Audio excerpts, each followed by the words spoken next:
it back. I know you held it down. I bet you did. I thank you so much for holding it down, telling the story that you told. And then I'm thankful for everybody that's coming back on right now. So I think because of the turn of events, how do you feel about opening up the seats, Andre? I don't mind at all. I don't mind at all. So I think because it kicked me out, kind of messed up the momentum. Let's go ahead because we have some amazing people. Dante, Kente, Sonia, Kim, Aaron. They're really amazing people. So if anybody wants to jump on, you definitely can and get into the conversation and calibration with us. We've talked about how we feel about medical doctors and treatment, pushing through all the medical things that Andre has been through. Looks like Andre was telling you about being in a vicarious position by wearing a jacket that maybe wasn't, so appropriate for the environment. I learned my lesson. I felt like the eyes were on me, man. Never again. Never but again. But the thing is, that doesn't happen in New York, right? It really doesn't happen. Like you see fans from all over, from New York. That represents different sports teams, no matter what sport it is. People out here wearing Boston Red Sox paraphernalia, Cowboys paraphernalia, Los Angeles Lakers and things like that, and in New York. But if you go to Boston and you're not wearing Celtics, Patriots, Bruins, or the Red Sox, anything other than that, your life is in danger. I'm good. neutral colors, neutral sports. All right, this is hi guys. This is not true at all. Maybe there is one thing, when you're talking about the Yankees. Hi, Leah. When you're talking about the Yankees, the Red Sox, this goes back to 1912. Okay. Yeah. So that one is there, but there we don't. With the rest of them, is maybe the Montreal Canadiens with the Bruins, but aside from that, they love a good. And you're right, people are very fervent up here. I'm not one of them. I'm passionate about this, the Yankees curse and Babe Ruth changing. All of that history is just steeped in tradition here, and this is one of the most traditional places in the country. In terms of you think the Missouri is show me state, forget about it. This is like show it to me, prove it, and take it to the court, and then I might believe you. So this is why, if you look at network marketing, and this is a real telltale, they never come to Boston.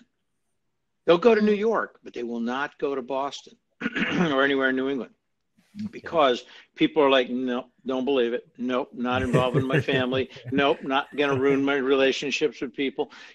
So, and I've been through network marketing since the late 80s here, and have seen it, and decided to build outside of New England when I was doing that. But hi guys, great conversation so far. I'm going to pop out because I got my Michael Jackson thing on here.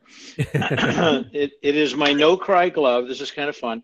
I know we're here to kind of do some stuff, but I have sharp objects and things to be cut. So I'm going to just mute. And if somebody else wants to jump in, I'm just going to be quiet, but I'm going to be listening, and I'll pop in when I have something to say, because I do want to join in. All right, cool. Thank you, Cliff. Appreciate you so very much. So Cliff is preparing and prepping and cutting things with a huge knife. So Kente wanted to know, was he safe with Lakers stuff in Boston? I didn't hear the whole story about your story. Thumbs up. Got a thumbs up from Cliff. Oh, okay. So he is safe in Boston.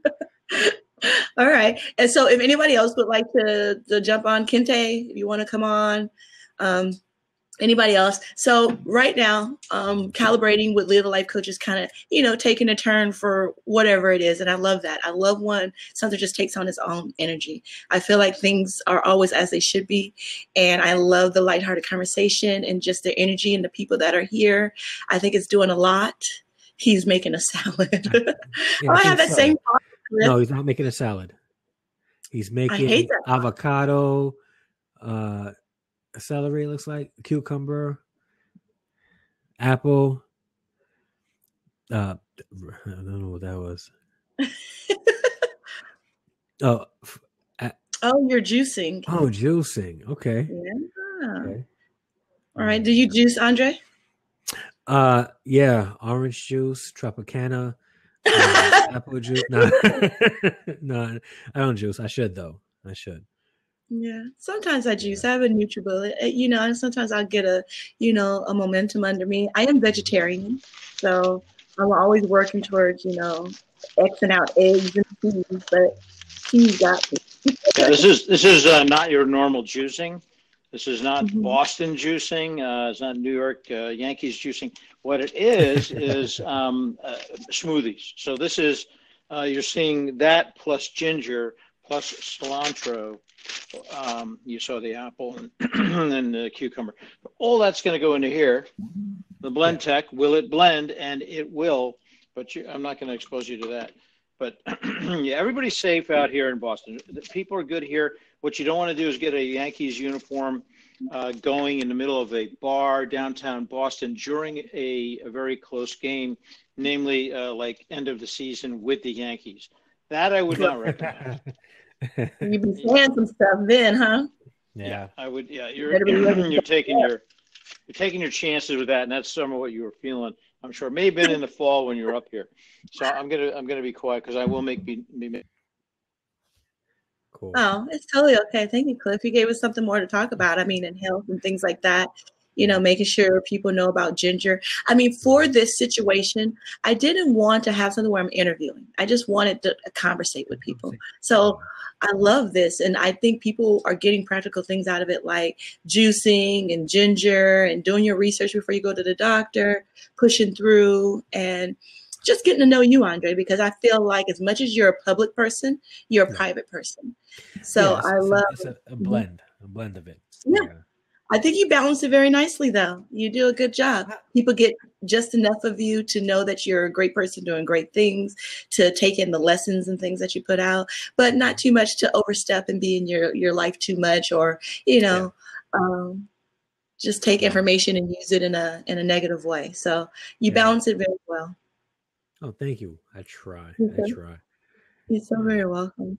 I feel like I'm very public and very private as well. I feel like as much as people see my face in me talking, they don't know that much about me. But I hope that changes with just these interviews and everything that came out. Look, on the second round, I spelled your name wrong. We're in the room. Andre D. Heritison. That's because I was trying to do it fast to come back. Hardison. That sounds like a dope name, though. It is, right? Hardison. Yeah. So I want to share with everybody who's watching or listening in the future. This is beautiful. Do you see this? It is. Okay, this is rainbow chard. I haven't seen this until today. Organic, of course. That's what I do. But look at the colors. On the other side, it's kind of a yellow. The back, it's red. It's beautiful, and it has like greens and dark. It's a little bit there. Beautiful stuff. So let's talk about doctors for a moment. I was intrigued by what you were talking about before. I'm glad you opened the seats up. I went to a friend to a doctor today, and it was spot on with what you guys are talking about in terms of doing pre-work before you go in. Excuse me. And it was interesting because the doctor was kind of predetermined on what her response was going to be to this, ongoing issue with hair loss or whatever. So, and I was there as kind of support for the person to say, look, I've seen this. I've seen the hair, just go down by a factor of 2 in a year. Aside from stress, what could it be? And they really don't know. So you got to kind of look, and there's a lot of information out there. A lot of it's contradictory on this particular subject. But just for everybody looking at it, you have to be your own doctor. And you talked a little bit, Leah, about specialists. And the doctors are really today, they've all kind of gone into specialties, right? So as opposed to being a really good general practitioner, so much to know, of course, so many tests and things that they have to know today. And just general knowledge, they all are kind of, the schools are pushing, you got to be a gastroenterologist or all these other things, because you can make more money and then you can focus in on one specialty and really take care of people well in that specialty. The problem is we don't have good holistic doctors, in terms of Western medicine, right? Not very many, let's put it that way. Well, they can't. It's against the that? law. They can't. It's against the law. They get their license taken away. Doing Rockefeller book to do holistic treatments other than what Rockefeller has written in the medical books. No, I don't mean being a holistic practitioner. I mean being a holistic look at the body and the whole system as a whole being. Not that they're going to give out, homeopathics and stuff like that. Yeah, I understand. Yeah. So it's more about how they look at it. Go ahead. Sorry. Isn't it preliminary for every doctor to have that holistic training first and then choose a specialty? I'm not sure. Like I have no clue how it goes. I thought that they had like a general training in medicine, and then after they have some sort of general training and even a residency. Yes. Is it they not residency internship? Then they can choose a specialty, right? Yeah, but I think what he's saying is, what I found with specialists is that once there was a problem, like with a specific ear or throat, then I had to wait for an appointment with a specialist to Google things and then ask me my opinion. So I think what he is saying, if that doctor had more of a practice to care about how to, maybe he's not a specialist on the throat, but cared enough to still have a good foundation in eyes, ears, nose, throat, cardiovascular, nervous system, all kind of things like that, that we would have a better way of caring for ourselves. Because I did find that the specialist route was a very hard route to go. And they were not more in depth than the other doctors at all. Like I said, I became the specialist. I became the doctor. They literally would come on the side with me and be like, "What do you think, Ms. Brown?" And I was like, "Well, I think we ruled out this and this and this. The only other thing to go to is this." And that's what a lot of it is ruling out. It's taking a good doctor is going to be a surgeon, because that is really what a doctor is needed for. Also, to get the referrals for the tests and things that you need, because you can't just say, I want an MRI or a CT scan. So in that sense, but also in their experience, what they've seen before, how they've treated something that was for off label for what they had. Like if they had like a medication that treated one thing, but because it eradicated this and ruled that out and treated that it would then in turn secondary treat this underlying condition that you have.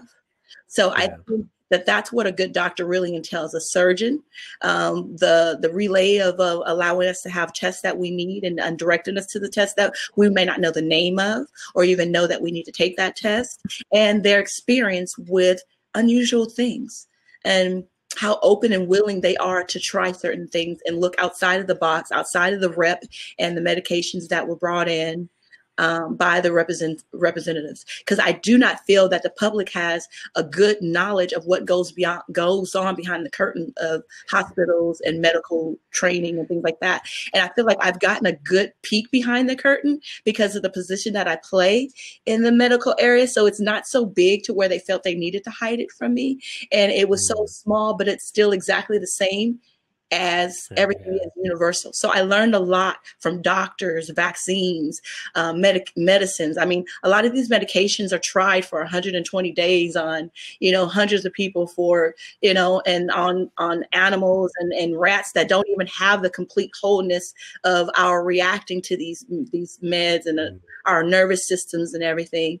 But because it showed progress there, I think that we're just the next step of guinea pigs. And I think people really need to see ourselves in that way so that you can really balance it and manage it and know when it's really good to have the doctor's input so strong. Because I also feel like doctors don't know that they are just perpetuating a cycle of not whole health, like Cliff is saying. They feel like they are honoring their area and their space and their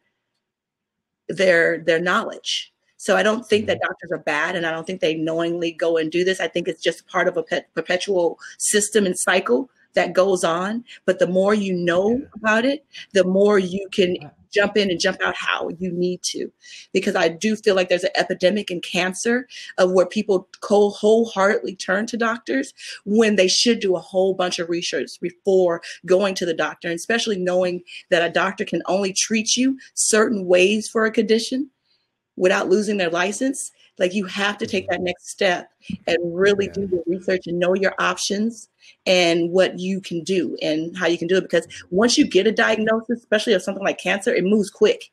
It moves quick. And I don't know if people know, people aren't dying from cancer. They're dying from cancer treatments.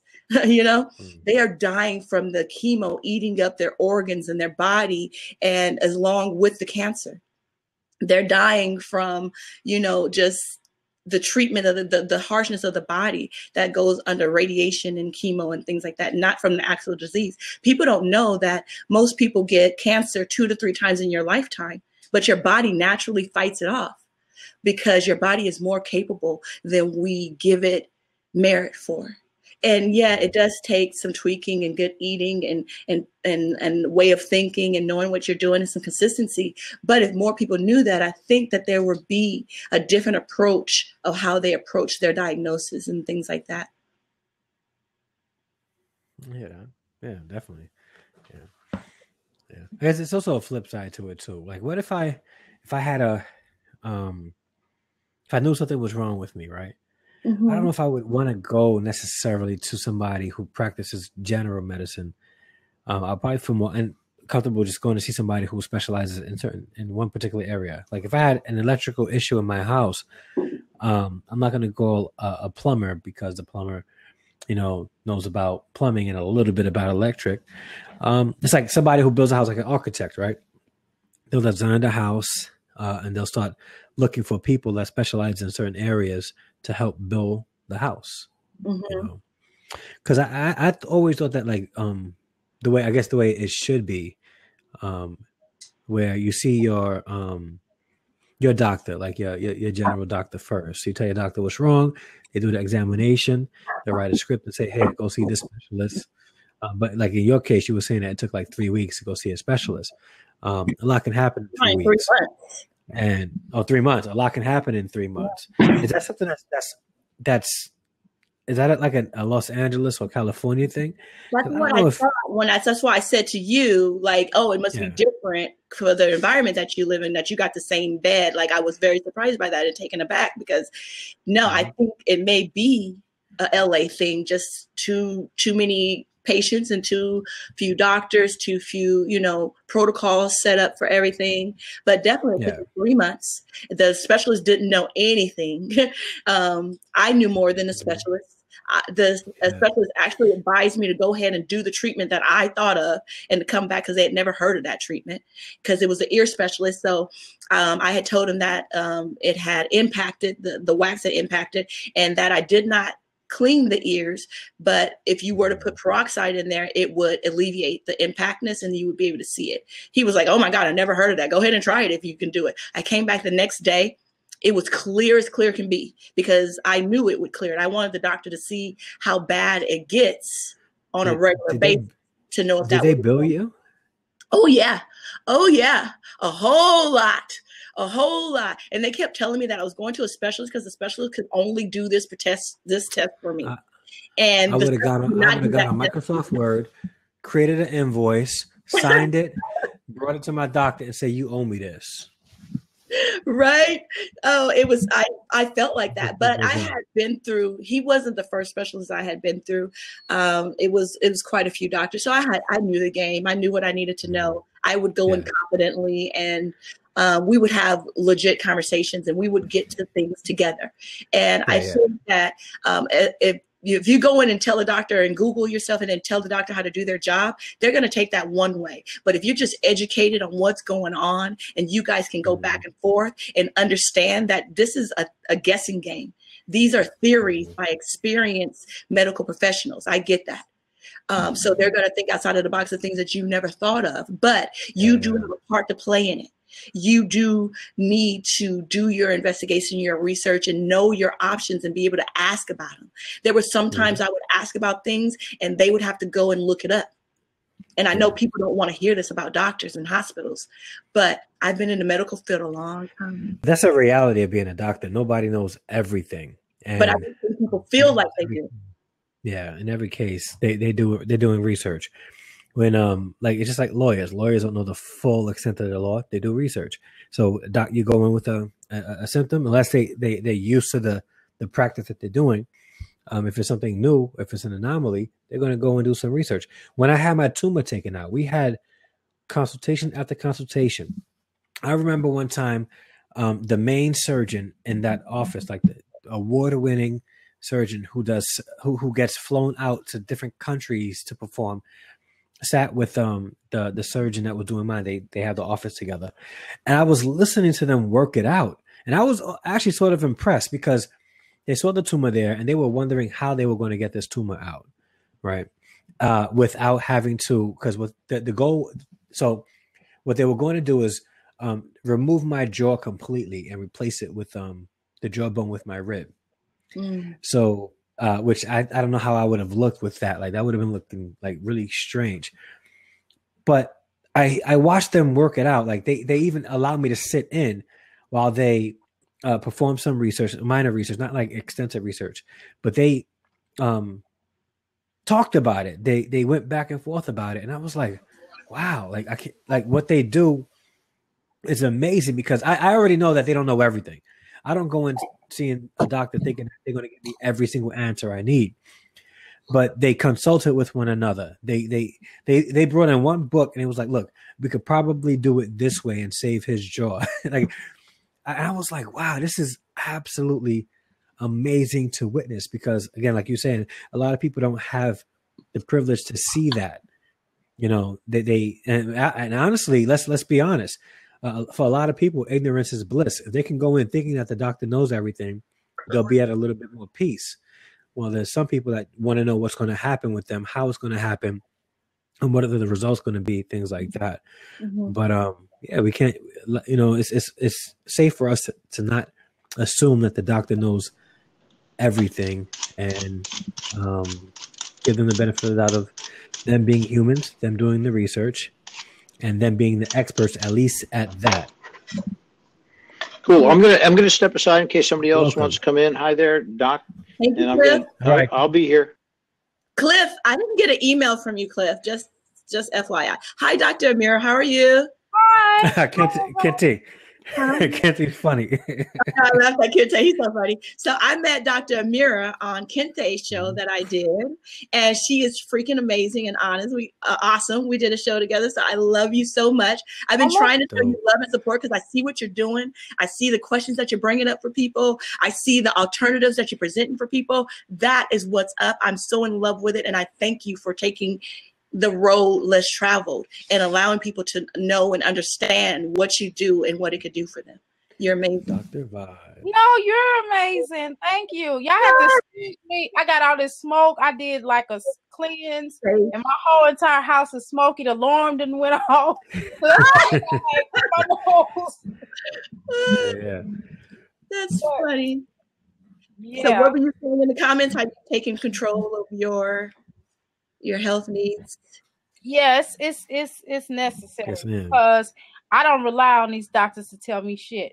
Because I'll tell you something, I just speak frank. I'm sorry, brother. You got to get used to it. I'm sorry. Yeah. No, be frank. I want you to feel comfortable. What happens is, okay, so let me tell y'all a little story. Okay, let me tell y'all a little my story. I'll share it. It's no big deal. Well, it's a big deal, but it's, I don't mind sharing. Okay. So what happened was, years ago, I had gotten married, my first marriage, right? And I had got married to this guy, my children's father. Now my children are since grown, so y'all understand what I'm saying. So this was a long time ago. Okay. And he was basically like, well, you should get your tubes tied so we don't have any more children. And I was fertile. Okay. And ever since then, I had been noticing just a lot of issues without grossing everyone out, just a lot of issues with my female anatomy. Just my menstruals were very painful. It was just horrible, right? So of course, eons later, I meet my soulmate. I'm like, wow, it's you? You crazy? Leo, right? I meet Mr. Leo. Me Taurus, he Leo, okay? So I meet him, and I'm like, you know what? I want to untie my tubes because I want to bear warrior children, and we can create this great connection and blase, right? Because I want to make these genius children, right? Because with his genius, my genius, I'm smart as hell. He's a freaking, and we both geniuses. We can come together and just knock the world off his feet, right? My children are half geniuses. Anyway, half geniuses. Yeah, half. Because one might be listening. So, with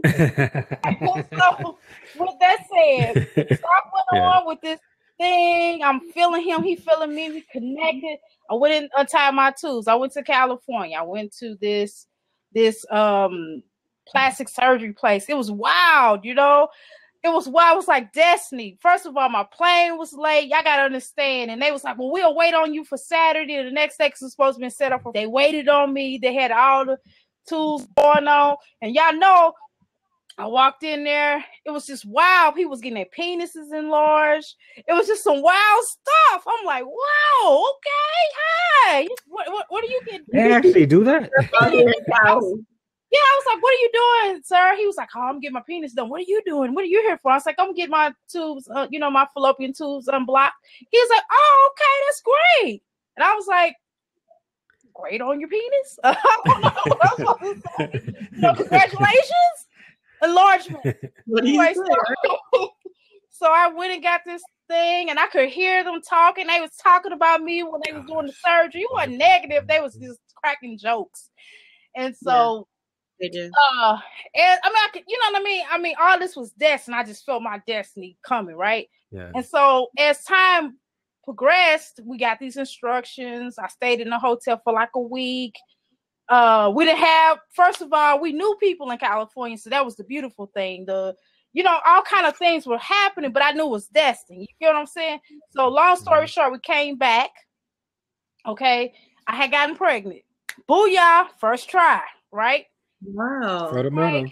They was like, it was a tubal. It was a tubal pregnancy. Okay. Mm-hmm. Test tube, baby. So they had to take out part of my tube, right? Mm-hmm. After they did that, they was like, okay, well, you still got some. Well, no, he didn't even tell me I had some. Wait, excuse me. They didn't even tell me I had some. They made it seem like it was gone. Okay.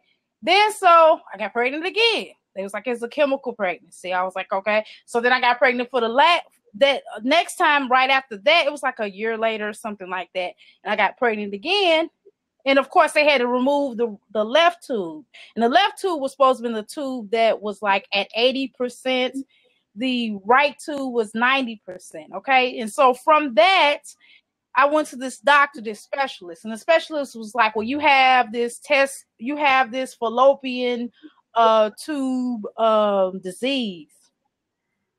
And I was like, my king was like, what do you mean she has a disease? She just unblocked her tubes. We already know medically that, it's a percentile chance that it can get into her tubes, that, the baby may, get into. That doesn't mean she has a disease.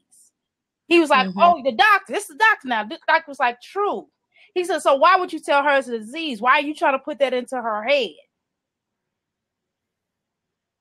You understand what I mean? So I started like really, and so I kind of gave up for a little minute, and I started focusing on my clients. And I said, well, I'm going to start healing others. And so I had a lot of clients that came to me that had the same kind of issues. And then I said, well, I'm an herbalist too, right? And so I started giving them herbs.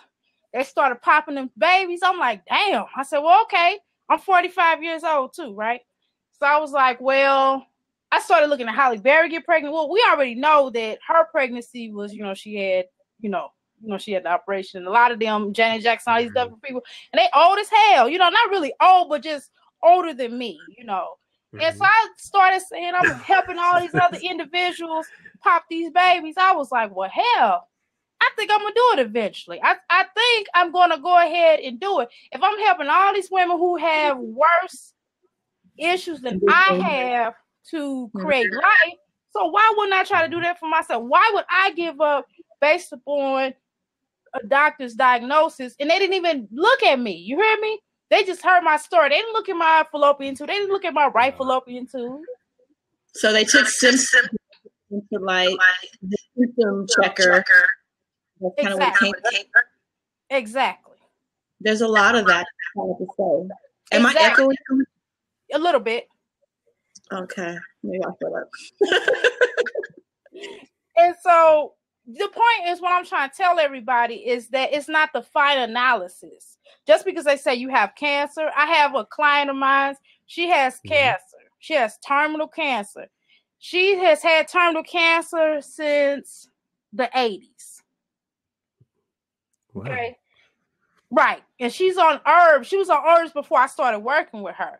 But now that I've been working with her, she hasn't been to the hospital in about a year since I've been working with her.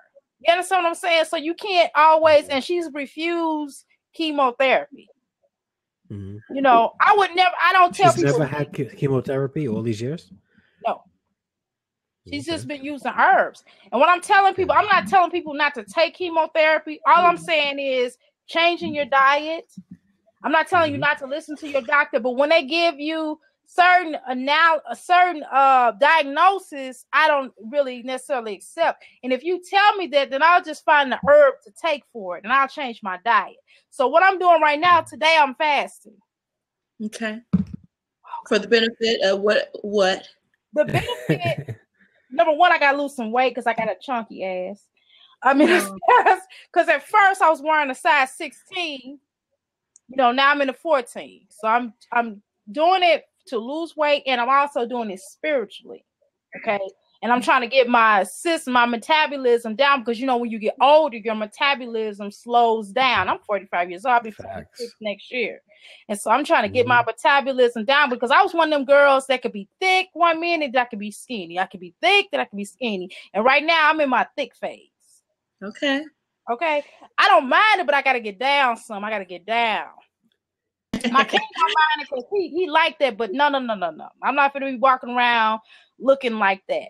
And so the thing is, for me, what I've established is just trying to get in the alkaline energy into my system. Not just alkaline, but also, you know, plant-based dietary and just trying to change the system, trying to change my system.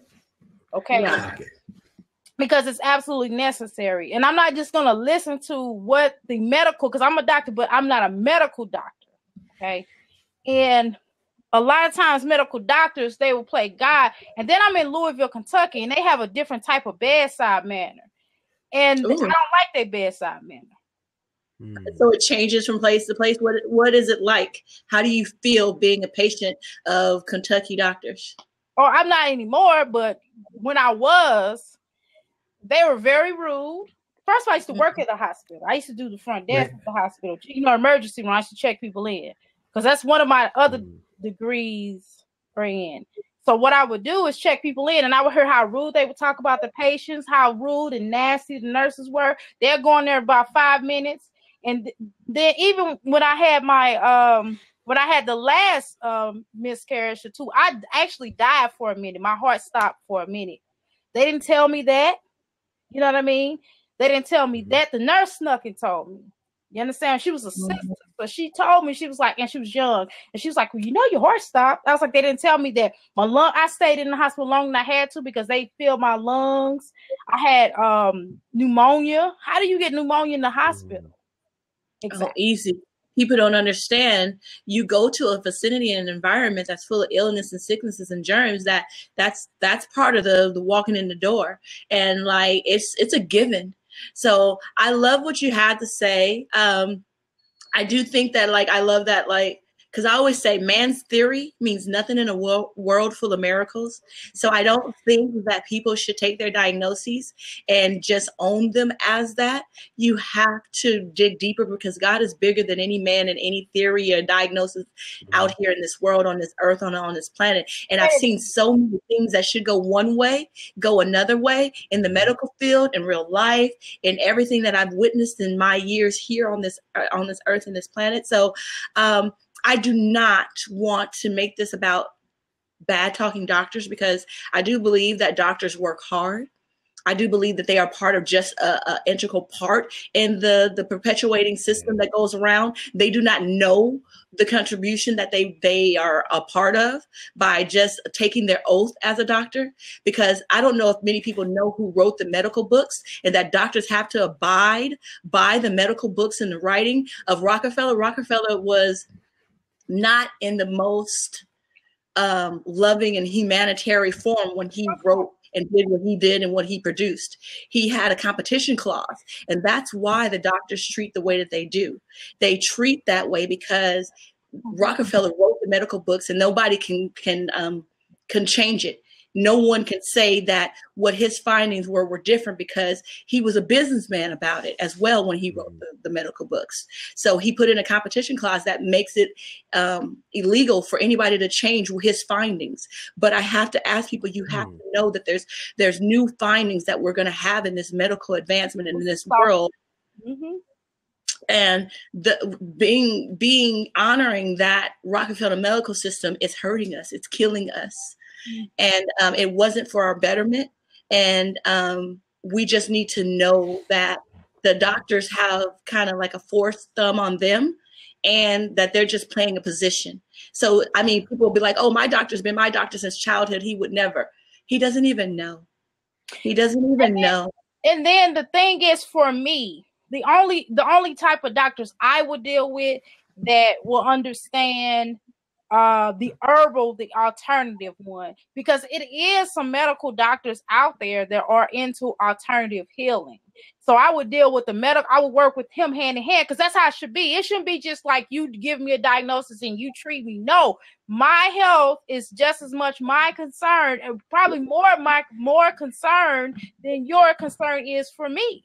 You understand what I mean? Because you just look at me as a number, as a bill, a lot of times. Now, it is some good doctors out there, but the doctors I've met have been, even like when I went to the facility, were nicer, were more caring, because they actually wanted to work. They want a good review. They want people to come back to their services and get their boob enlarged, or get this enlarged, or get that. So it's a lot of great doctors out there. But for my experience, after I done it's a bigger story than that. But I've gone to like 3 different hospitals, and it's not that many here in Kentucky. And so I've gone to 3, Louisville, Kentucky. So I went to 3 different ones, and the bedside manner was not good, and I worked at one. You know what I mean? So that counts. That counts. A doctor that delivers you all these years of study, all these experience, all these answers that you don't have and you don't know. Is the bedside manner more important than the information that they're delivering or the treatment that they're considering for your care? Do they need to have a bedside manner? Do they need to be skilled in customer service? Or do they? They have to be able to be decent. And they have to be able to give you excellent service. I didn't receive good service either, because number one, if you're a doctor, even me as a healer, I inform my clients about what I'm doing. You know what I mean? What kind of herb is this? What kind of herb? What does this do? What kind of herb? I might even tell them the name, but I at least tell them, I'm like, hey, this is a combination of herbs. This is such and such. This herb does this. This herb does that. You know what I mean? As a healer, I have to inform them. A lot of these doctors will just do and don't tell you anything. Again, I just told you that my heart stopped. Don't you think that that's something I need to know? Don't you think that me having pneumonia and you all not even telling me, I have to ask? Or I felt like I know what it is because I've had pneumonia way back in the day when I was little.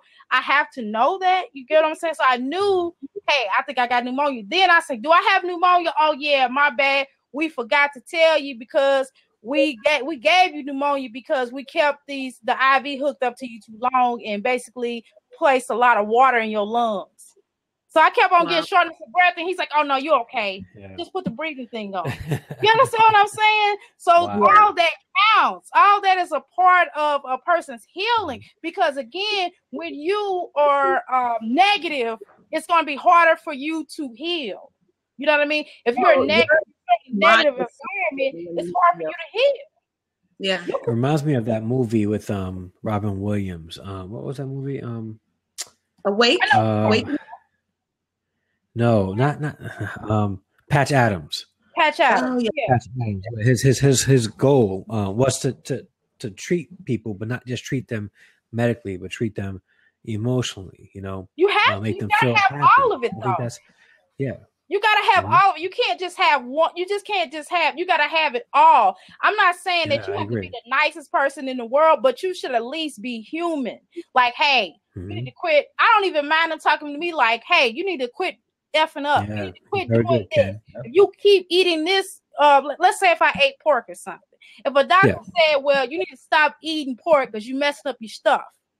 Cool. You know what I mean? Because you educating me. You are caring. You're coming from a place of caring, and you educating me about healing me and letting me know what it is that I need to do. But these doctors right here don't tell you anything. They do not, because I done been through enough of them to know. And I'm not even talking about. I'm telling y'all 3 different hospitals. I didn't say how many doctors. You know what I mean? So enough of them. So and then without looking at your body, you can't diagnose somebody without looking at their body. You got to go inside me. Yeah. So we have a few comments. Ryan's over here talking. I love Ryan. Ryan, do you don't want to jump up? I've never been on cam with you, Ryan. Traditional medicine and alternative need to work together. Some people die because they ignore traditional medicine. Herbs are replacement for medication. Aren't replacements for medication. And Ken Dixon just said, Patch Adams. Ken Dixon says, treat the person, not the disease. Yeah. So he says herbs are not replacements for medication.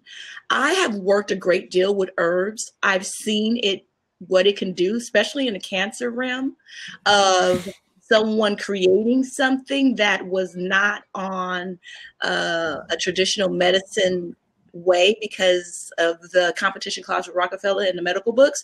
And I've seen it do amazing work. I've seen limbs work again. I've seen people that things that can't walk again.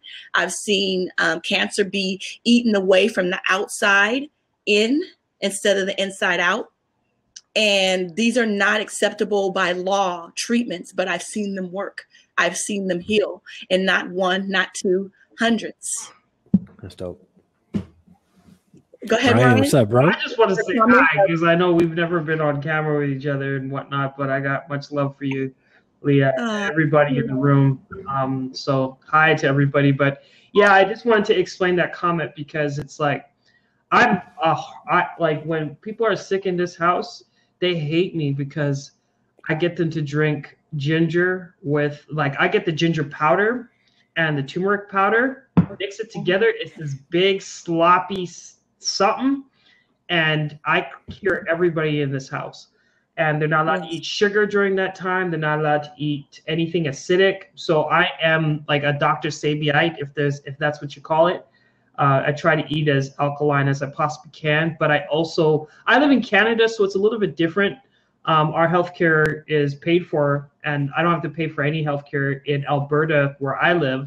So, but I also tell people it's like, I have asthma, and until I can afford to buy the $15,000 Dr. Sabi kit or whatever, I still have to, take some traditional medication. So that's what I was trying to explain. It's like, herbals. I believe in it, and I'm like, I got my sea moss, I got everything here, but it's like people also cannot ignore that if you have health issues, because sometimes people abuse their bodies so much that you may need some traditional medication, and talk to if you can afford to do it, talk to a healthcare professional anyways. Get as much information about your health as you possibly can, because you could be missing out on something, because some people just ignore it 100% because they think that what they've read on or what they've seen on Instagram or what they've watched on YouTube, they're like completely, now they're the next Mama Sheba something, and you know what I mean? Like they're like, they're enlightened, and then they put more harm to themselves. Because I had a friend that, for example, they read on a website about what's that vinegar called? Not balsamic vinegar. Apple cider. Apple cider vinegar. Apple cider vinegar. Yeah, use it topically, and they were using it topically to cure something. I forget what it was, and they burnt themselves because of the acidic content. It's like, yo, like, still consult a doctor and then weigh out the options. Look at all of the options before you make before you make your decision. You know, be rational about it. Look at all the alternatives, because sometimes traditional medicine can get you there faster. It just all depends on the situation, you know. Mm-hmm. And it's not about intervention, it's about prevention. So make sure, like, you could talk about you know, certain herbs all you want, but make sure you have an alkaline diet.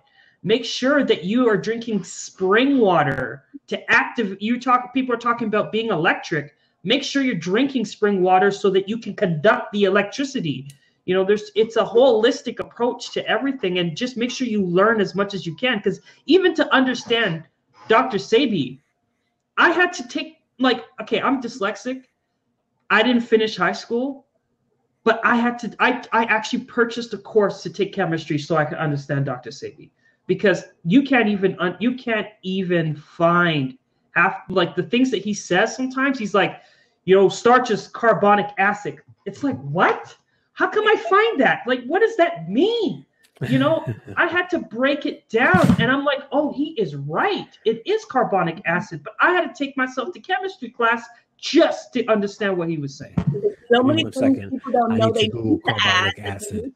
Give me a second. I'm Googling it. Yeah, carbonic acid is CO2. So CO2 is in the air. It's a gas. Oh, CO2. I know CO2. Yes, we know CO2. So as soon as CO2 hits liquid, it becomes carbonic acid. So that's why he's saying, you know, glucose. That's why he's like saying not to eat sugars and starches, because they are like when plants absorb the CO2, they turn it into glucose. We eat it, we digest it, and then we turn it back into carbon or to CO2. But before it becomes CO2, before we breathe it out, it has to travel through our veins, and that's carbonic acid, and that's what's causing the influx in mucus, like in the inflammation, because it's that acid that's eating away at the mucous membranes, and that's what's causing a lot of the issues, right? So. I love that you bring that up. No, I just can you say that one more time? Am I echoing? No, you're not. Okay, I love how you brought that up to see how things kind of contradict themselves, and you don't know what to actually look up. So you really have to dive in on your research and really know what to ask. Because I've come across some things I was like, no one's ever going to realize this and find this out, because who's going to search this? You know, just my crazy butt going down a research mission on something or other. But it's so many contradictions in the medical field, you know, just like when you have a baby, the first thing they do is give you baby powder. Now it causes cancer. They tell you to drink milk because it makes your bones stronger, when actually it does not. Mm-hmm. The calcium that you get in theory from milk is not what you get, because it has L-lysine in it, which is the same size as your nutrient receptors that block your receptance of calcium. And you would have to drink 4 to 5 times the amount of milk just to get the calcium that you think that you're getting from making your bones strong. Mm-hmm. And it's just so many of these things that go on and on, like milk is good for you and healthy for you, and that we're in a learning process. Theory is evolving. And I feel like tradition keeps us locked in theory that is not 100%, which is hurting us. And I think we need to open ourselves to the fact that we need to investigate to further these researches, because water only boils at one temperature. Just before that temperature, all the data, all the research says you put this amount of temperature to water, nothing happens.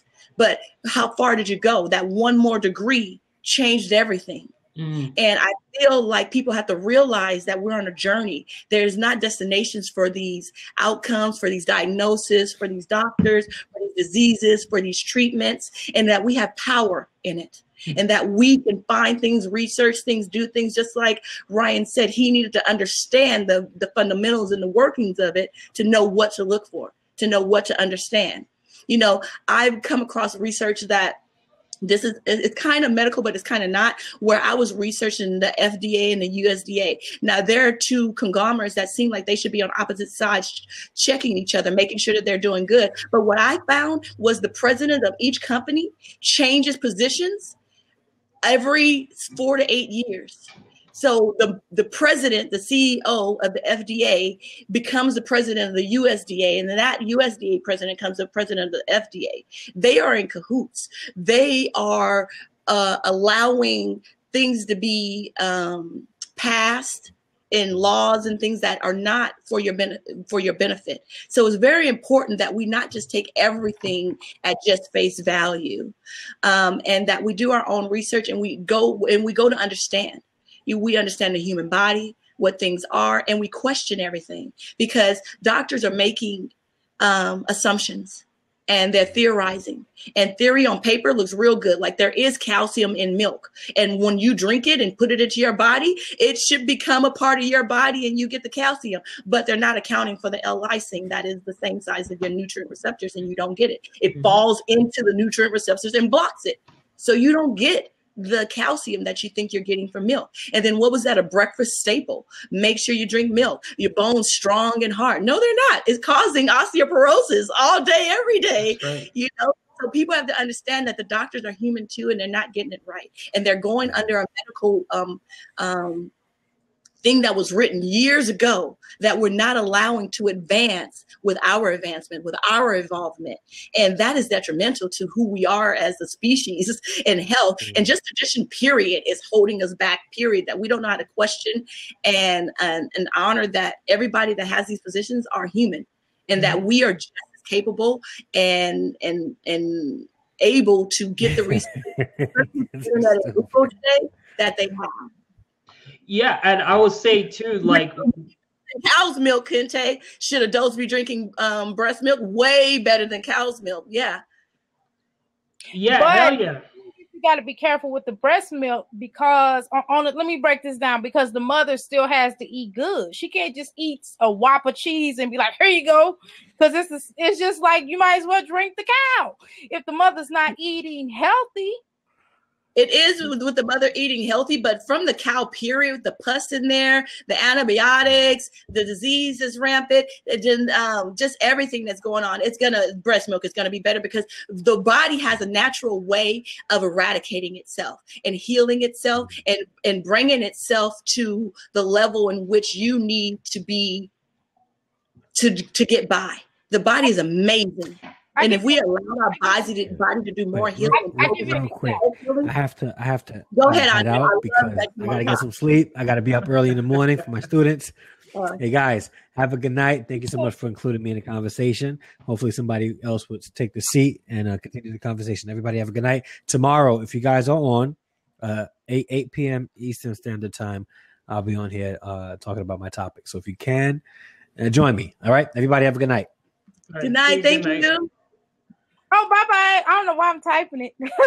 So, you're typing bye to him. But what I'm saying, I'll give you an example. If I'm sick, right? Let's say I'm sick. Let's say I have some kind of ailment, whether it's HIV, whether it's AIDS, or just a common cold, and I'm breastfeeding my child, or if I drink alcohol, you know what I'm saying? All that is obviously unhealthy for a child. So we still have to, yes, breastfeed, but we still have to teach and tell the mothers, hey, you still got to eat good with that. You still got to at least try to have a balanced diet. I know you might eat meat, right? I know you might do all these things, but just eat more vegetables, more fruits as you can to give that nutrition to the baby. You know?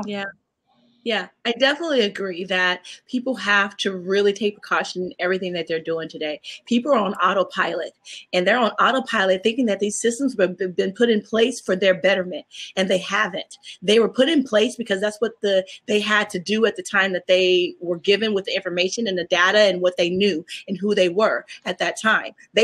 Our ancestors and everyone fully expects for us to take what we have in our data and our information and advance with it right now. And I think that's where we're stopping. We're not advancing with it because we feel like we're honoring our ancestors by just that information and that that what was given and what they did. We have to take that and we have to apply it to who we are. Rico, can you please come up? We have to apply it to the now and our environment and what we know. And we have to go further with it for our children, for our future. And that's involved and allow them to know that they can go forward too, because people act like we got all the answers. Everybody out here just guessing. All this is theory, science, religion, all of it is, because science thinks that they have it mapped down, but then it changes years later, just like the water only boils at one temperature. Scientists have only limited to what they've been exposed to and what they've been able to cross and the time that they've been allowed to research. Ken, can you step up? So I definitely think people just have to get into a mind frame that you have power in this, that you have an obligation to your health, to your sanity, to your advancement in everything that you're doing. So just don't let that go by the wayside because of a title of doctor. Don't let that go to the wayside because you're in a hospital. Don't think that they are just got your best interest. They are people doing a job just like you every day. And sometimes you go in and you don't really want to do the work and you have to do it. And coffee spilled on that paperwork and you put it in the trash. And when you have your off days, doctors do too. People do. And it's not something that it's not to offend doctors, it's to humanize doctors, to let them know that you know that this is here and that you have power in it. And you do not have to be at the whim of that title to aid yourself in health. Hi, Rico. Thank you so much for coming up. I know you didn't have to. I appreciate it. I saw you on the Dr. Vibe show, and I remember you from Blab. So I'm glad you got up because I know you bring it. Can y'all hear me?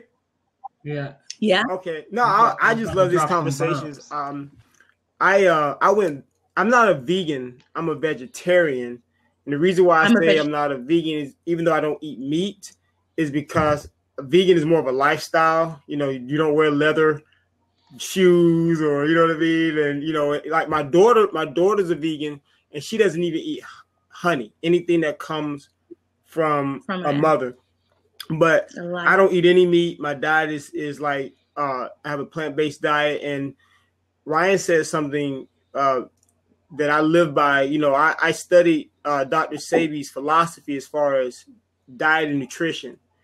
And I used to have like chronic knee pain because I played ball for a lot of years. And, you know, that stuff just wearing and tearing on my limbs and on my knees. And when I went plant-based, it took some time, but all these chronic illnesses that I had completely went away. Like when I stopped eating meat, a matter of fact, the last time I went to the doctor, I had a physical, and my doctor looked at me. He was like, his exact words or something to the boy, you're like the standard of health. And he was joking, but he was saying like, I can't believe your transformation. I can't believe how healthy you are. I mean, he was just saying all these things. He was asking me what I'm doing. Like the doctor asked me, he's like, what are you doing?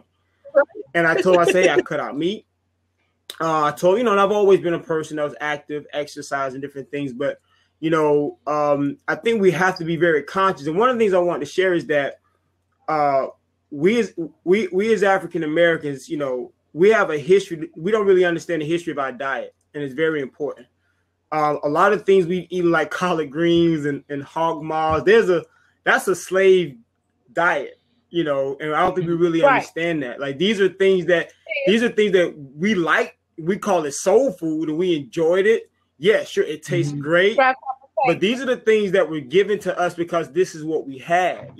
We had to eat the chitlins, right? Because that's what they gave us. We had to, and we made the best out of it. That just shows you how brilliant we are, how creative we are, and how we persevered during that time. We took the least of what they didn't want, and we made the best out of it. And we got, and that says a lot about our ancestors and just how resilient they was to make sure that even though that they didn't get the best of anything, they made it great.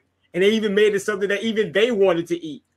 But I think we have to make sure we transform how we eat, because that's one of the biggest things. I don't think a lot of people realize, but we as African Americans, we have one of the highest obesity rates in this country. And the young queen said something so amazing. She talked about how she's trying to transform her body, and even though her king enjoy, like certain aspects. She realized that, I want to please my king, but there's a certain thing I want to do from a health standpoint. A lot of times we look at certain things that we've sensationalized as far as our human body, and we think that's a good thing. But really, those are things now that Europeans are now saying, well, I'm going to get lip implants. I'm going to get butt injection, get all these things. They're now sensationalizing these things, but these aren't healthy things to be sensationalizing. Like, don't get me wrong. There's nothing wrong with being healthy for a figure. I'm just saying we're not healthy. Like, you can be big and healthy. You can be small and healthy. You can be small and unhealthy. You can be skinny and unhealthy. So it's not about size. It's just about healthiness. Being at your best health, taking care of your body. And we owe it to ourselves. We owe it to our children. We owe it to our community to teach these things. There's a gentleman in Southern California. I forget his name. I think he's like he creates these farms. I don't know, Leah, if you're in California or on the West Coast, but he does these gardens in the inner cities. Ron? Yes, that's who he is. Yeah, I know him. I've talked to some things, and he is amazing. Yes. He's doing great things in the community and building these backyard urban farms. Yes. All in. He's all in. I'm going to close on this. Al Sharpton, not a great fan, but he said something that I really enjoyed.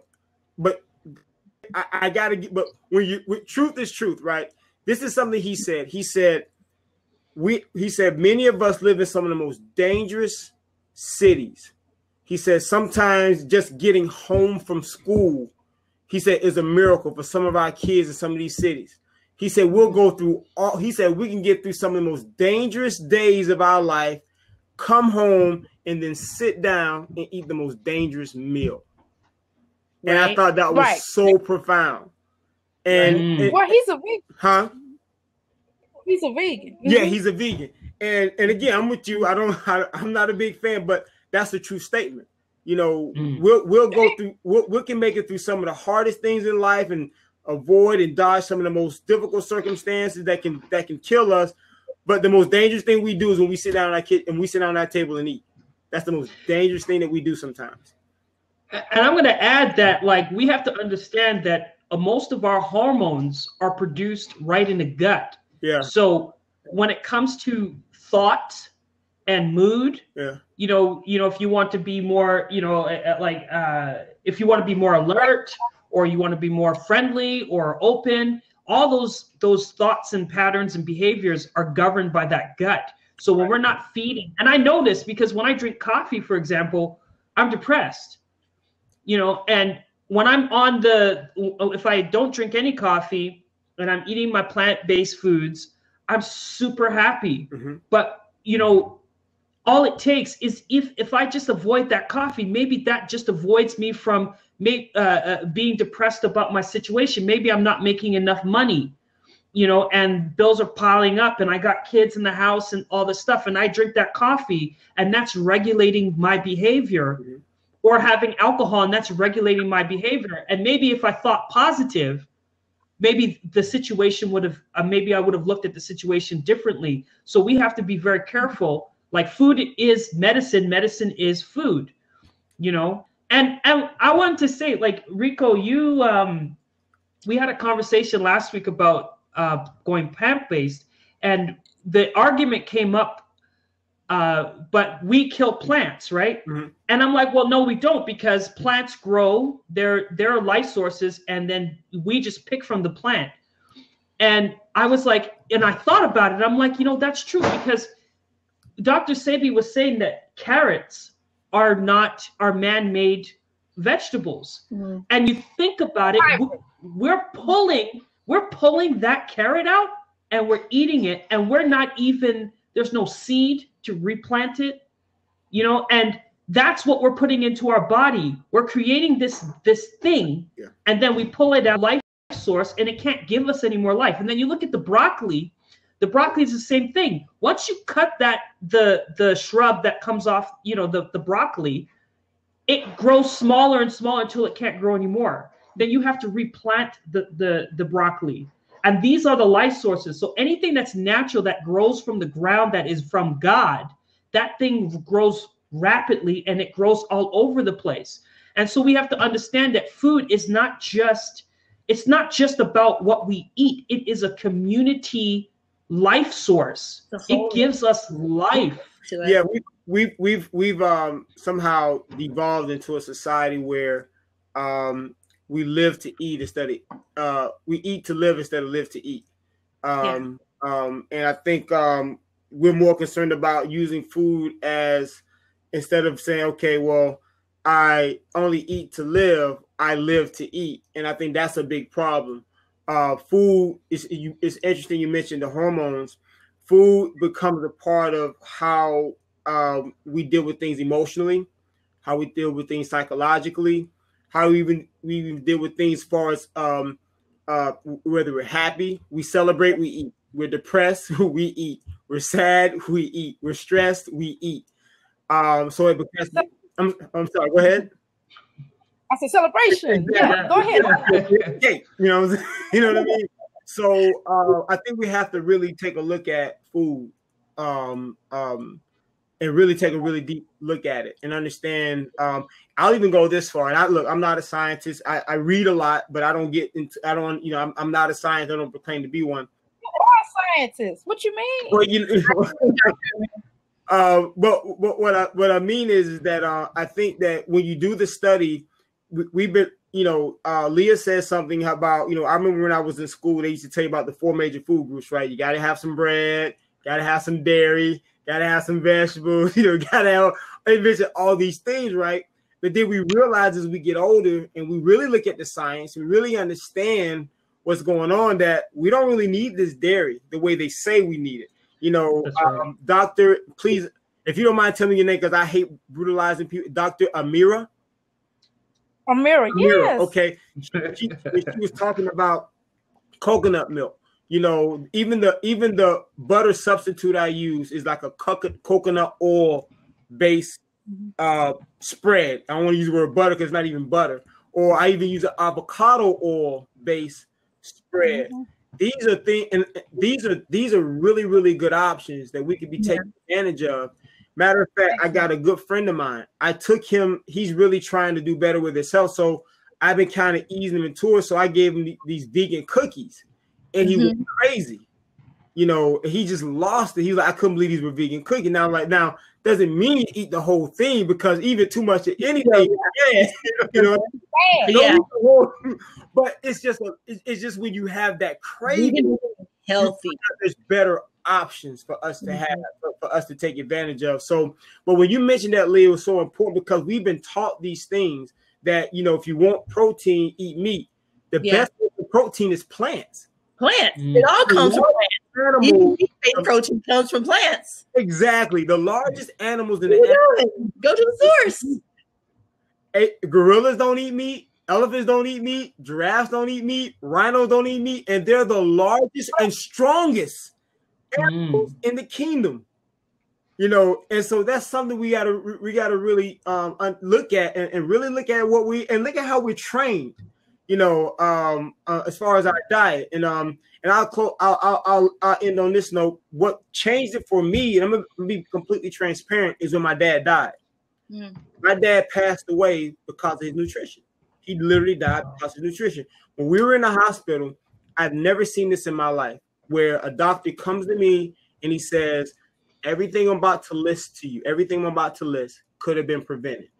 Most doctors try to stay away from the personal things, to just deal with the diagnosis and stay on topic. He looked at me and he says, everything I'm about to list to you, because he had a chart with everything after he did all the tests.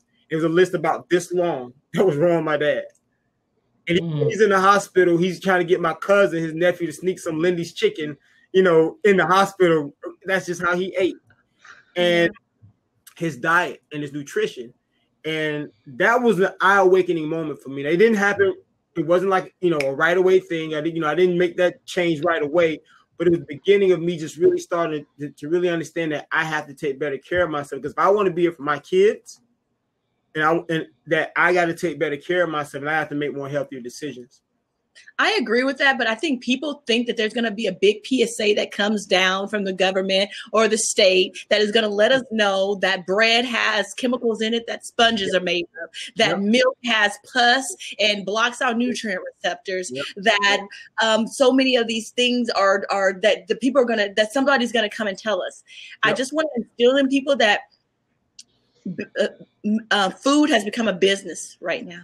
And whenever there's business involved, there's not a lot of humanity involved. Amen. And that you have to inject your own humanity into that. And I love Rico sharing his story of why he chose to become a vegetarian, because he was presented with an outcome that he didn't want to foresee for himself or his children, and that a doctor gave him insight on, and he took the option to make a decision to do something different. I became a vegetarian because every Lent, I just give up something that has power over me. Because I don't like for things to have power over me. So if I cuss a lot, we're going to give up cussing for a minute. If I eat too much sugar, we're going to give up sugar. You know, if I love it, it's got to go for a minute. I have to take control over it. So I loved bacon. And I couldn't figure out how I was going to let bacon go. But it's been like 7-8 years. I haven't had bacon. I haven't had McDonald's. I inch out fast food restaurants as I go, and other things that are bad for me as I find out and I work on it. And it's not like you can be 100% perfect, but once you know something, just take steps to like implement it into your life and alleviate it. So it's like, just like when the doctors, the first thing a doctor does is tell you, a hospital does is tell you to put baby powder on your child, but that causes cancer, right? So all these years, all these people have been just going off this doctor and putting on his baby powder on this child. It's like, you have to question things. You have to look into things and figure out things and see how it's affecting your human body. That's just right. Like he had to learn a little bit of chemistry to figure this out. And you don't have to be a rocket scientist, but like Dr. Amira said, that we're all scientists here. We all have an obligation to do our part and contribute it. Just like people say, I say when people touch the hot stove, like people say, oh, sometimes they just got to touch it. I say you got to touch it so you can get the inspiration off that hot stove. So you can feel how hot it is, so you can put something else with it. So you can create something else, so it can launch something else. So it can be like, oh, I think that can melt wax, that can melt glue, that could cook food, that can maybe boil water. That's how our advancements go. So we also have to be not delicate flowers and step out into this life and really immerse ourselves and plant ourselves in it, and let ourselves bloom as we need to bloom, and let that be enough. Know that that's our obligation. Don't let these things that have just been put into place for business, for protocol, that you didn't have any part in creating, that they have no idea to honor you and respect you and love you and cherish you. They are not. They are getting their bottom line and their dollar. And is that a terrible thing? That's right. I know maybe it could be a terrible thing, but it just is what is. And we have to deal with it and accept it and acknowledge it and move from it and act accordingly, and not act like it's not there. That's right. Because it is there. There's an injustice to our nutrition, our nutrient guidelines that they've put in place for us. You do know that they used to put real Coke and Coca-Cola and give it to kids and marriages and things like that. Everybody, all this is an experiment. We might as well use your experiments. We might as well go into you and what flourishes you and grows you, and we might as well try that out instead of just accepting what has been put into place by people who do not know us, that could not fathom who we are and who we've evolved into, and know that it is our right and our responsibility and obligation to show up and redefine these things in a language that only we know, and that only we can teach and advance society as we can. Because a lot of the hardships and a lot of the wars and a lot of the things that went down, it went down because people sitting on the sidelines, not knowing what to do, not knowing that their position is powerful and that they have something that they can do to prevent this, because we are creating the reality around us. We're just accepting too much and we're on autopilot. That's right. Yeah. You know something I want to add that I forgot to mention, and I know Dr. Mira can attest to this because she shared some things earlier. You did as well, Leah, when you talked about things you witnessed. When I changed my diet, I hate to use the word diet, but I'm using it in the sense of how I eat, my lifestyle, right? something very remarkable happened. And it just shows you how intelligent God made our bodies. Yeah. It took me about maybe about 2 years, maybe about 2 to 3 years when I had completely like stopped eating meat, like 2-3 years straight with no meat whatsoever. I couldn't even use regular deodorant anymore. Oh, right. Think about that. Yeah. I couldn't even, my body was rejecting things now that my body was completely fine with before because of what I was putting in my body. All of a sudden, when my body began to change, there were certain things my body was like, don't want it. And I couldn't do it. People got to really think about this. Things that you're putting on your body that has chemicals in it that is bad for your body, but your body is receptive to it and not kicking it away, that is a problem. That is a serious problem. You set yourself up for death. Set yourself up for disease. And you have the power to set yourself up for life. You have the power to do so much. It's just the rigmarole that we've been put on. It need not be our routine daily thing, you know. We should opt to change it and learn and grow from it. When I got off meat, I could see clearer, Rico. It seemed like a shade was taken off of me. I was like, is this what the world looks like? No wonder people are just happy-go-lucky. So I stayed off of it. And there's so many more things, the food, you know, seafood, baked food. There's so many misunderstandings because people go, oh, you're on a diet, you're on this, eat some baked chicken. Baking anything causes cancer. Anything that you bake over 240, a baked potato, baked chicken, baked fish, the browning of something is cancer causing. They roast it, cancer causing. Some people sometimes fight over whether it's 240 or 270, but I've tried to bake a potato on less than 240. It was terrible. So we have to really redo how we think of things. We think of baking as healthy. It is not. We should not be baking anything. Any browning of anything causes cancer. The number one cause of cancer in America is hot dogs and French fries. From being fried and the carcinogenics up in it. And that's why they sell them for 10 hot dogs for $1. Right. That's right. That's why they giving them away like Hot Pockets. They're like, here, take them. $2. And there's levels to this because there's too many people in the world.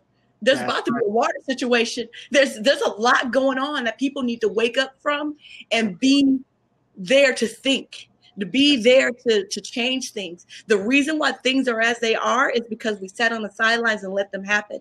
We need to stand up.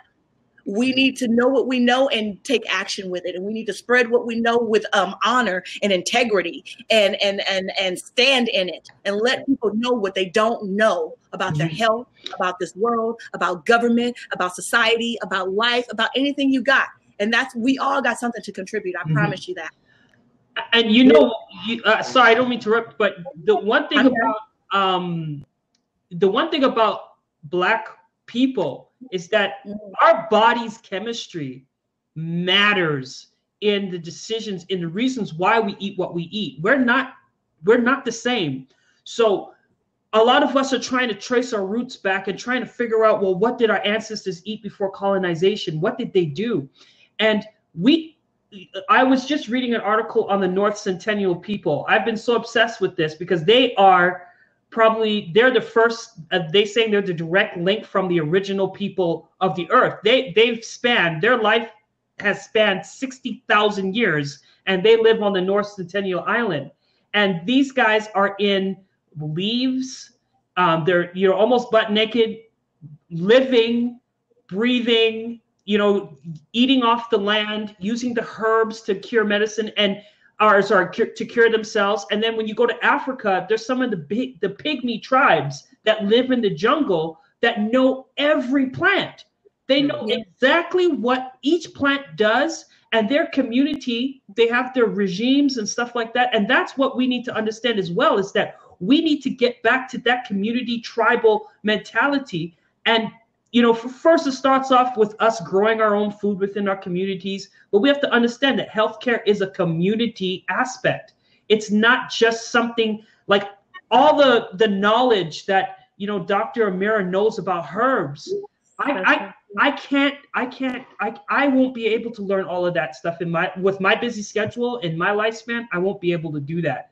But if we can all come together as that community and all share our experiences and bring that community aspect to our lives, we're going to be that much better off, because this world is so vast, and you have a group that has 60,000 years of tradition, and they're still alive. They're still alive, and they're and they're living so simply as well. They're not, because I think that the more it's almost like a simplified equation. They've simplified life so much, and yet they're yielding the benefits even more than we're yielding with all the technology that we're having, right? Yeah. So we just need to understand. We need to kind of dial it back and see, not to overcomplicate health, but just to think simply. Yeah. It can be so simple. I think I've developed like this thing where I have in my notes just like my favorites. And I think more people just need to calibrate on who they are and what they really love, and really put intention, focus, and resources into that. And it becomes easier to them because we do have impending lives. Things like you said, we're busy. We have to work that take out a percentage of our calibration just on default. Like we have to give it to them. But in acknowledging that, you will honor and prize the calibration that you have left to honor for yourself. And when you honor for yourself, your favorites is like watermelon and just fruits and things that you really do love, that you can go to the store and buy a large amount of and have it there at reach, because it's really about setting yourself up. It's really about it making it easy and setting yourself up for success in anything that you do. I used to smoke cigarettes, and it was a real habit.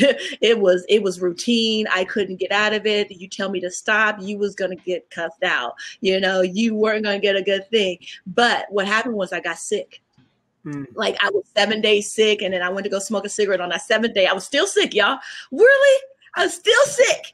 I smoked that cigarette, and I coughed, and I choked, and I almost died, and I haven't smoked a cigarette since. But wow. The way to set yourself up for cigarette smokers is if you go into that store and you buy a pack of cigarettes, you're going to smoke that pack of cigarettes. You don't go into that store and you don't buy a pack of cigarettes. You don't even have that choice, that negative choice to go back to. And I'm not saying it's easy, because it was hard. If I wouldn't have got sick, I'd probably still be a smoker today. So I'm not messing with anybody that smokes. I know it's a hard journey. You should get off. It's not doing nothing for you. It ain't made for you. It's nothing good in it at all.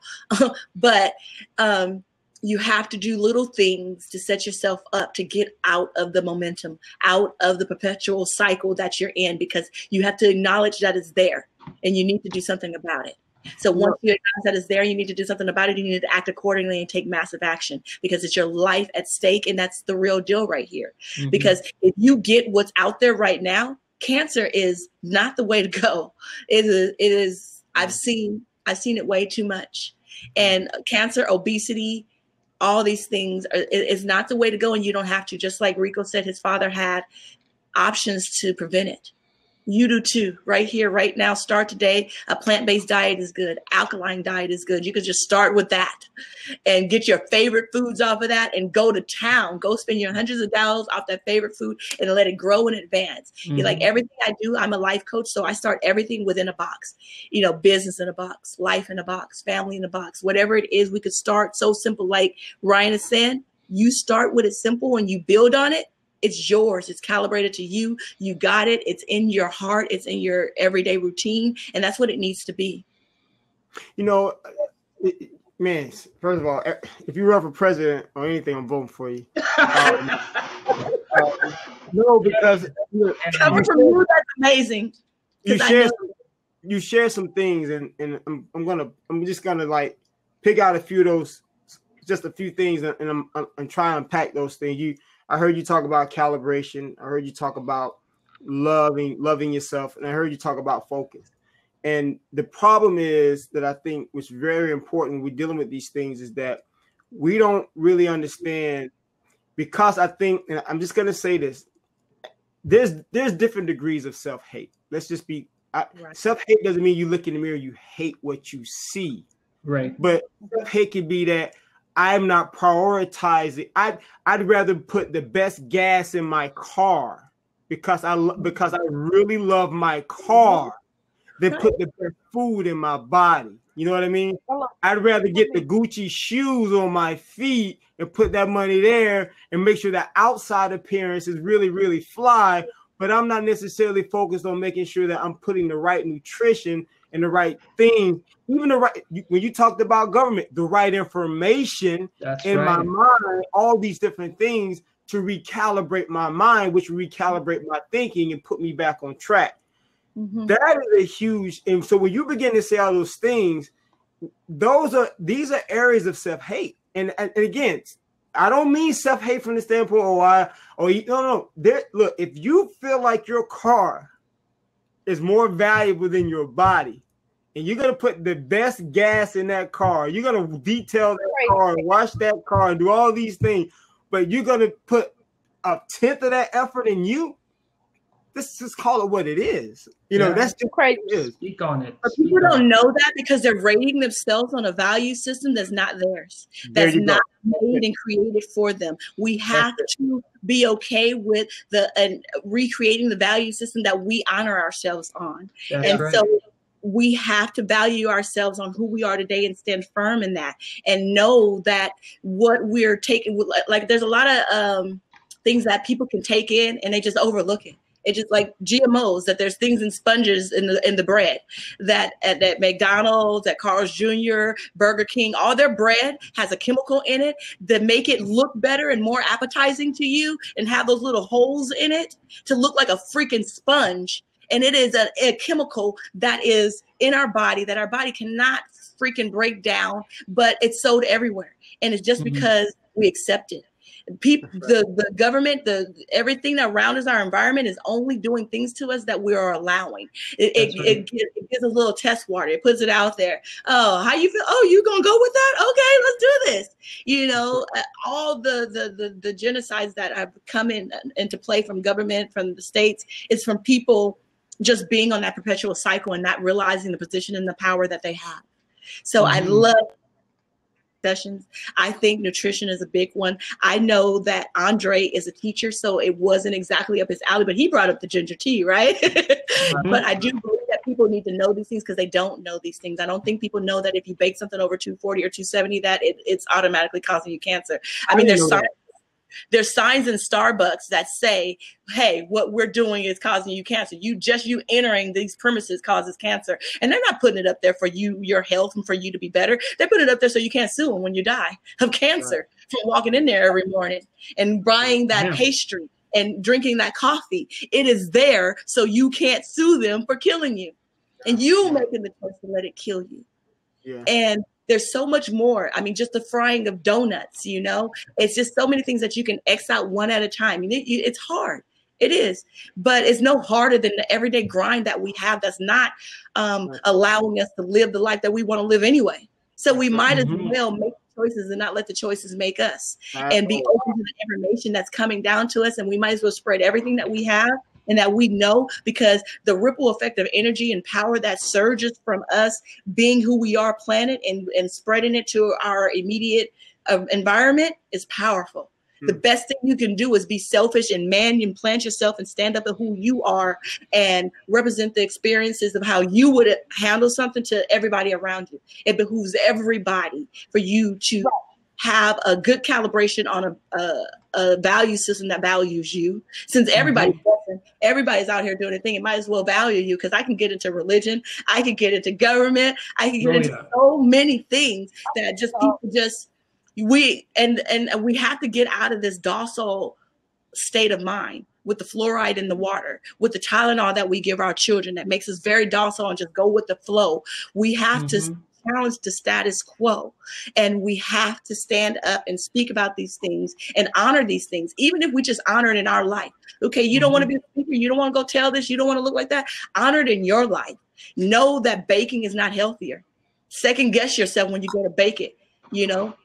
Pressure cook it, boil it, eat something raw, which is the best of the best. But there's options, and they're not always going to be great when you first start. But once you start to get your favorites in that genre, in that area that you've focus on, because I know almond milk is just as good as, I never liked milk. So almond milk and other milks are way better to me than the milk that's there. So you don't have to be stuck with the milk that they misinformed you about. There's other options for you to go on to. And I want people to know that it's always there. You just have to pull back the curtain. And pulling back the curtain is not doing anything to your government. It's not dishonoring America, your country, your ancestors. It's honoring this present moment here and now, which is what we're here for. That's why you're breathing. You know, I actually seen something before coming on today. I didn't do a lot of research in it, but maybe Ryan or Rico or Dr. Amira know about it. It's called like breathism. It's vegetarian. Yep, where you don't eat anything. You live off the breath of life and the healing breathing, and how the mind has psyched you out to think that you need food to survive. And I know that you're fasting, Dr. Amira, and I know when I fast that I feel so much closer to source and God and the universe than when I take my first bite of meat. It's giving into my man and instincts that I feel that I need. But I think there's so many powerful things that we are not implicating, we're not acknowledging, we're not using, we're not, acknowledging. And I think that a few little tweaks could really change our quality of life, our advancement, our children's way of life and thinking, and what big companies can do. Because the big companies and people that have money, they're, like I said, they're sending out testers for everything. They don't just do it. They put it out there and then they see how we respond to it. And if we don't do nothing about it, just last year, was that last year that they were selling slaves in Africa? Yeah. And nobody did anything about it. Yeah, guess what? Keep selling slaves. And that color's going to change from black to Hispanic to Asian to lower white class. It's people think that there's a racism thing in this. It's really a classism thing. People think that they're above the line because you white. You're just an enforcement. You're just an enforcer of the go around that's going in. You're just a placement that they have to catch the net and keep the cycle going to keep you enslaved. And the shock value has to be shocking. We have to get the fluoride. We have to know that we're being dosed with fluoride and Tylenol that makes us complacent. And we have to fight when we don't want to fight. And we have to know that when we are born and we sign that birth certificate, that we're signing over ourselves as collateral and debt to China. And that should be outraging us. And there are ways to not sign that birth certificate and not be under that jurisdiction of government. And more people need to talk about it. More people need to know that when you're born, the birth certificate is for you to pay off your debt. It is a collateral of this person is going to live 40 years, 60 years, and they're going to work this many years. So you're going to get this amount of money. So people need to understand that that's what school is set up for you to be set up in line in that mind frame to work, to go clock in. The other day I was on the freeway, I was in traffic, and I'm in LA, so there's a lot of freaking traffic. But I've made my life where I don't go to work on Mondays. If there's a job that needs me to be there on Monday, it ain't a job for me. I'm sorry. If you got me traveling at prime time traffic hours, I'm sorry, that's not for me. God's got me. God's got another plan for me. I'm not doing that. But sometimes I fall in a position where I'm trying to help somebody else or honor someone else. I was in traffic the other day honoring someone else. And it blew my mind because at first I was like a little bit late because I didn't expect so much traffic. And I was so tense. And I was like, oh my God, I was cutting in front of people. I even saw somebody get out with road rage and put coffee on somebody's windshield. They got out of their car. Now we're in traffic. There's nowhere for you to go. You're not running. And pour hot coffee on this person's windshield. And I just realized that an hour of that a day that we give to that, 2 hours a day, going to work, coming home is not life. And I remember there's a freeway out here in LA. I don't know if you ever come, called the 405. I just needed to get to the 101. So all the traffic was for this 405. So when I got to my 101, it was clear. Nobody was there. But I know those people on the 405, they still had to go for at least another hour because the next stops are through mountains and things like that. So another 30 minutes in that traffic of not moving and just being tense and being in that state of mind, that's deteriorating our bodies. Mm-hmm. We have to change every way that we think about life and know that life is here to honor us. Mm. There are things that we have to dedicate time and energy to, but we want to make that as small as possible. What we're doing is honoring it as our priority to go and make that dollar bill. I tell people I like the dollar bill better as a tree when it gave life, breath, and energy. You know what I mean? That's where I'm at with the dollar bill. And people forget that there are other currencies out there that you can utilize to get what you want. Manifestation. Just I was talking to a friend the other day. He's like, when I want to go on a boat, I don't need to think about how I'm gonna make money to get on a boat ride, to pay for an hourly boat ride or buy a boat. I just put it in my heart, my mind. And then you know what? Somebody comes up and says, you want to go on a boat ride? You know, there are ways to leverage things. There are ways to collaborate. There are things to trade. There are other currents. Xanadu. What's going on, Xanadu? Cool. Come up, my love. Hey. Xanadu. I cannot believe it. Come up. But I'm not your friend on Facebook, though. We're going to have to talk about that. Did she unfriend you? She'll do it. Unfriend me on Facebook. I'm so mad. I love Xanadu. Yeah. Oh, Xanadu. Can I say something, though, just quickly? Oh, my God. I'm so sorry. I'm lost. Oh, that's okay. No, I was good. That was great. That was excellent. That was wonderful. I'm feeding off that energy, but you know what? We also have to honor that this universe is so beautiful on the way that things are placed, like the sun and the moon and the way that it rises and it falls. Because we're talking about balance here. We have 24 hours in a day. And because I'm an artist, I believe in proportion. And you divide 24 hours. You could divide it into 3. 8 should be sleeping because we need 8 hours to sleep. The other 8 should be for community, for your mental health, to learn, to read books. And the other 8 should be for working. But my sister, she works in the corporate world and she's spending 12 hours in her commute. You know what I mean? So immediately when you balance your life, even just by just controlling your hours, that has such an impact. And in karate, my sensei would always tell me, he's like, Ryan, balance is the same as weight, right?